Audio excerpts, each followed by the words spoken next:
Alright, the kit came in with the new needle and seat. So this is the part number 1395-8318-1. This kit only consists of the new seat, needle, and the little copper crush washer. So if you don't want to, if you get a more complete rebuild kit, it will include this in it. But if you don't need the full kit, this is a cost-effective alternative. There are a lot of these new old stock on eBay. Some of them, it looked like maybe they had opened a package and not used the needle and seed or whatever. This one was an unopened, brand new. And I looked for the ones where I could actually see through the plastic in the photograph. A lot of times people take a picture from this side, and I could see that this was the one that this tip is steel. It's not a rubberized tip like the original one. And then if you look at the bottom of the seat here, there's no O-ring like in the original one.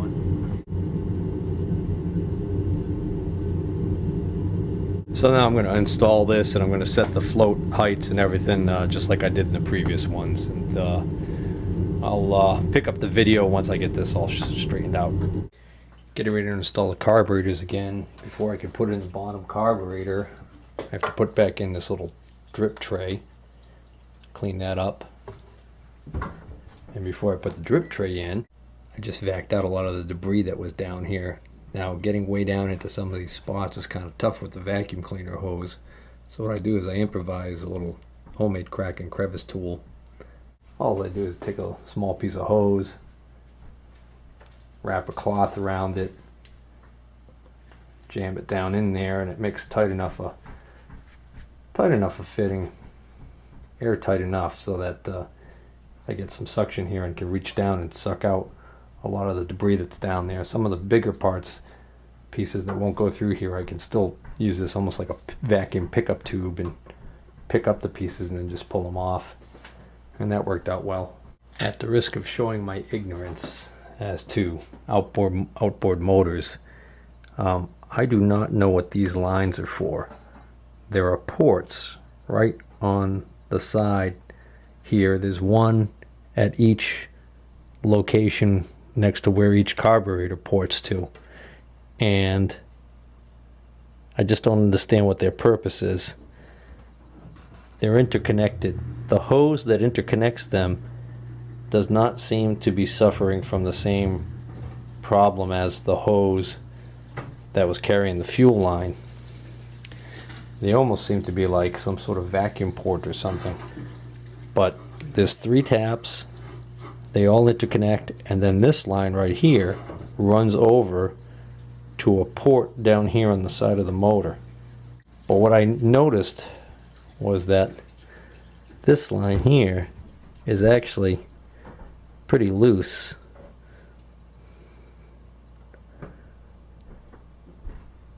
Well, it's a barbed fitting, so with this little plastic wire tie which somebody put on here as a clamp, it does seem to be okay. I'm thinking that, boy, I don't know if that's a vacuum line,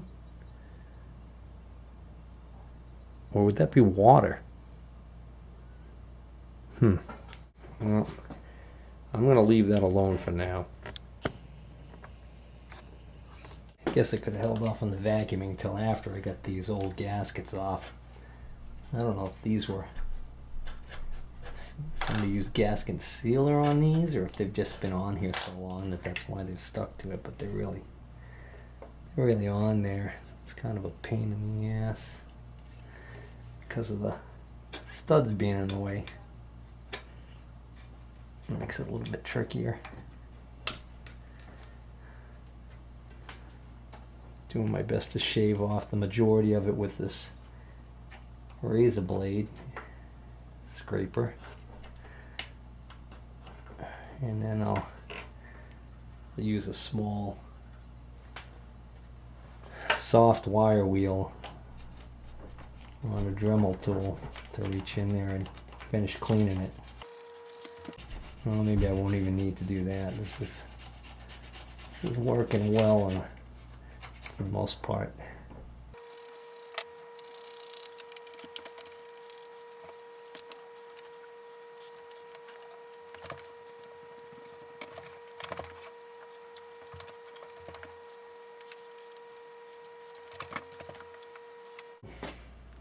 Cleaned up pretty good. I think what I'm going to do now is I'm going to use some acetone with a wire brush.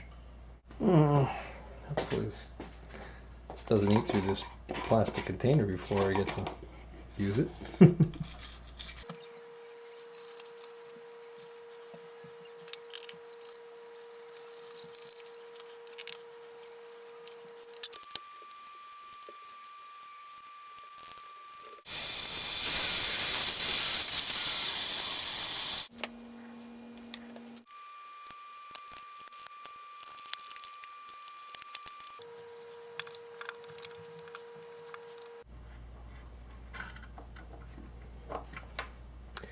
Oh, dummy.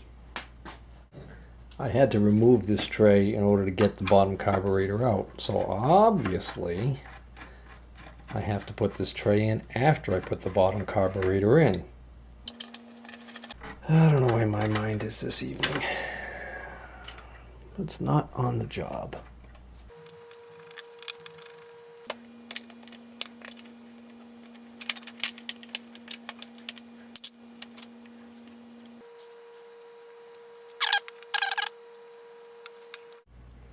All right, I double checked online, and the general consensus is that the one place that you should never use a gasket sealant of any type is where the gaskets, where the carburetor meets the intake manifold here. So I am going to push onward without any sealant. All right, so I know this was carburetor number 3 because it has the with a throttle butterfly shaft comes out of the bottom. It was actually kind of bent, and I know that this is number 2. I mean, I marked it number 2, but the other obvious dead giveaway is the fact that this has got the shaft coming out of the top to engage the bottom of the shaft for number 1. So I've got this deal here where I've got to get this blade to engage that slot when I put this on, and then install it onto the studs. So luckily, it appears that there's just enough flex in this plastic shaft to allow you to do just that. And then I gotta get, well, it looks like this is completely oriented wrong. Get this, oh, that might even have to be, oh, what's the deal there? Maybe this has to go way in here. Oh yeah, that sneaks in there like that. Oh, that's gonna be fun. It looks like in order to make my life easier, I'm going to remove this cover. And I still can't get on there with a socket unless I actually take the float bowl back out. This one I was able to get in there with a 1/4-inch drive-in extension, but that one, hopefully I can get on that with a wrench. The nuts are so close to the body of the carburetor that you can't get on there with a can't quite get on there with a closed-end wrench. So you gotta basically use an open-end wrench. I'm gonna take this starter cup off, which I should have done a while ago probably. It's been in the way more than once now. And with that off, I can sneak in. I think I could just sneak in there and get this tightened.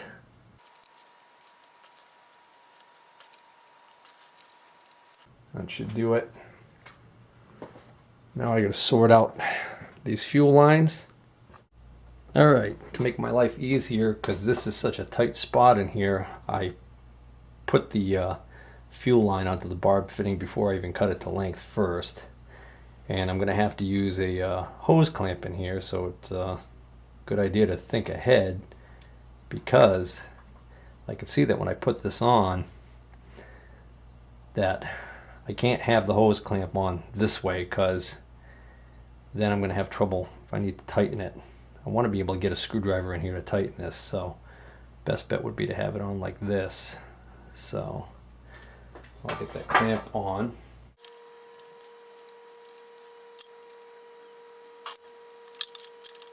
Well, actually the clamp is now interfering with this T-fitting right here and not allowing me to rotate this fully over here where I want this oriented. The starter sits right here, so I gotta have this hose that's gonna go on here is gonna kind of sit behind the starter right here and come up to this one. So let's see. Oh, I could do it like that. That'll work. Okay. That just fits. Alright, so I think it's safe for me to reinstall this.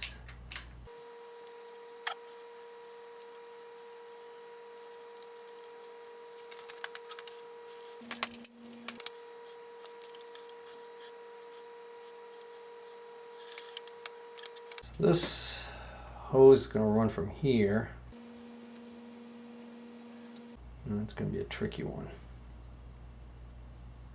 because it's going to have to loop back front of this hose and up to here. Yeah, that could be done. It's going to be tight fit, but it'll work.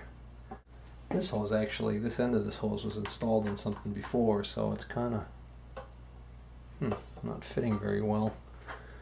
I'm going to cut that off. Oh yeah, no wonder why.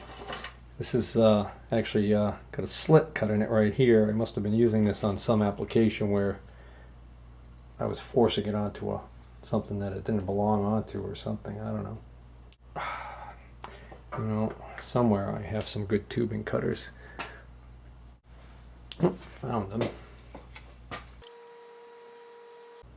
them. Good being a relative term.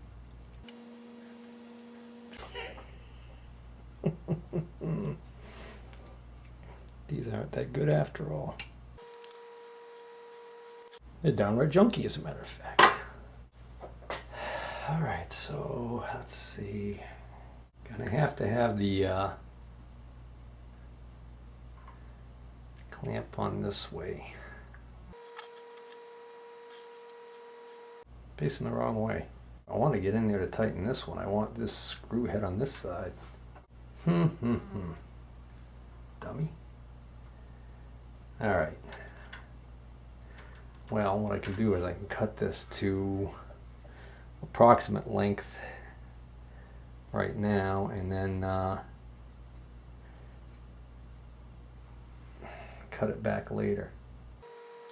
If I cut this here to approximate length, then I can just slide this clamp off and flip it over to the orientation that I want. What I did is I actually got the other side of the hose still on down here, so the other thing I could just finish cutting this to length. All right, now that I know that this is in the position I'm going to want to keep it in, pretty sure. Maybe I can twist this just a smidge over this way. That's probably about it. I don't know if there's a torque sitting on these little screws, but I certainly don't want to over torque those. I'm going to stop right there. If I see a little leak later, I should be able to get a wrench in here and just sneak in here and tighten it a little bit. Okay. Now we'll go back down to the lower one here. Did I finish tightening that? Yeah, that's tight. Okay. So now, the orientation of this bottom one here. The orientation of this bottom one, I've got to basically have this one loop down and go on to this one, and then this one has to come out over here and go over towards the fuel pumps. So I'm thinking just about there should do it.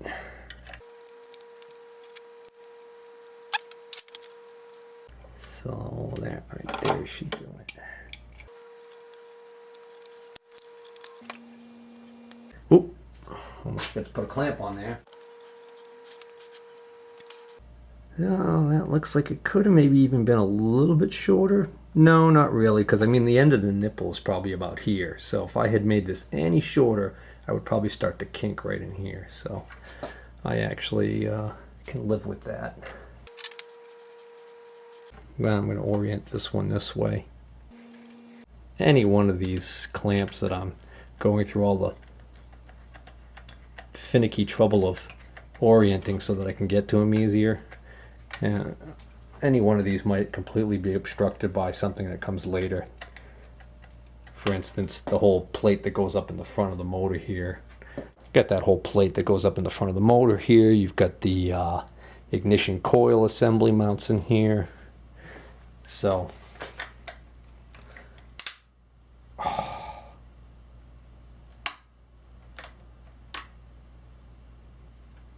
a broken clamp. Did I just break that clamp, or is that just camming out because I'm putting too much force on it? Well, yeah, it failed.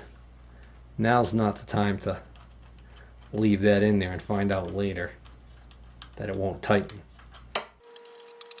Yeah, that's not supposed to come out. We'll just, yeah, let's just trash that one. Get another one. Now, because I already have this hose on here and it's a barbed fitting, so it's a pain to get it off, I'm just going to unscrew this clamp all the way, cheat a little bit here, and spread that open. And then you just, while squeezing, screw this so it catches. Tighten it. Without tightening it so much that I break it, like I did the last one. Alright, so that's done. That one's done. This cap's done. And I'm going to cinch down this cap now. Good. Alright. Going to get this clamp on. Alright, now carburetor number 1. It's probably going to be the trickiest one to get on because of the fact that the distributor's here. You might think that you'd want the throttle in the all the way closed position or low position, but the reality is that because of this protrusion here on the distributor, what you need to do is actually crack the throttle a little bit. Or I'm just twisting the distributor to simulate that. And that gives you just enough clearance to get this onto the studs. But I've also got this thing on the bottom to contend with. So I'm going to get that in first. Then twist the throttle out. Get this onto the studs. Come on. Maybe if I don't seat it in all the way immediately. There we go. Just fits. And then as I'm pushing it in, I can back the distributor back down to the throttle closed position. And that is how that cookie crumbles. So now we get one of these nuts on. Now we get the trick of getting that nut in that's buried underneath the distributor here. So now I'm going to back this all the way back out as if I'm going to wide open throttle position, which is there. And now I'm going to use the extra long fingers that I was gifted with at birth.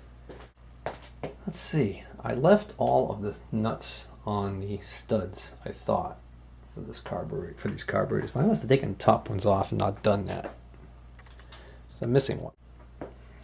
I found it. It's right up on top of the flywheel where I left it. Alright, now if I recall, 1/4-inch driver. If I rotate the distributor just right, I think I can get a socket in there. Yep.